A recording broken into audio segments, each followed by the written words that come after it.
ఒకప్పుడు ఒక పచ్చని అడవిలో ఓలీ అనే తెలివైన వృద్ధ గుడ్లగూబ నివసించేది.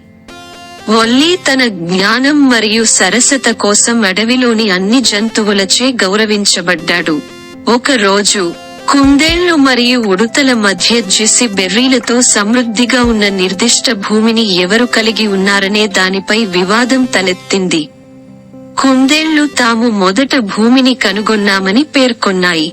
అయితే ఉడుతలు తరతరాలుగా అక్కడ బెర్రీలను సేకరిస్తున్నాయని వాదించాయి.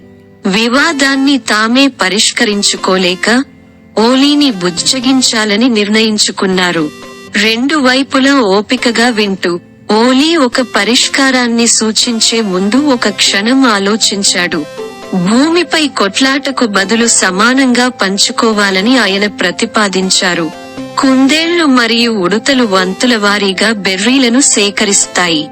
ప్రతి ఒక్కరూ రుచికరమైన పండ్లను ఆస్వాదించే అవకాశం ఉందని నిర్ధారిస్తారు. మొదట సంకోచించినప్పటికీ కుందేళ్లు మరియు ఉడుతలు ఆలీ సూచనకు అంగీకరించాయి.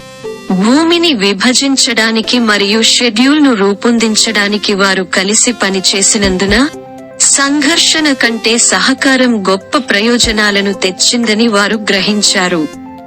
అడవి అన్ని రకాల జంతువులు శాంతియుతంగా నివసించే సామరస్య ప్రదేశంగా మారింది.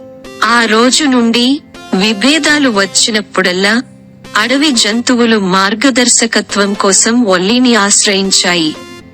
మరియు అతని జ్ఞానం, సరసత మరియు కరుణతో ఆలీ వారి ప్రియమైన ఇంట్లో సామరస్యం ఉండేలా కొనసాగించాడు. సహకారం మరియు భాగస్వామ్యం సామరస్యం మరియు శాంతికి దారితీస్తుందని కథ యొక్క నైతికత.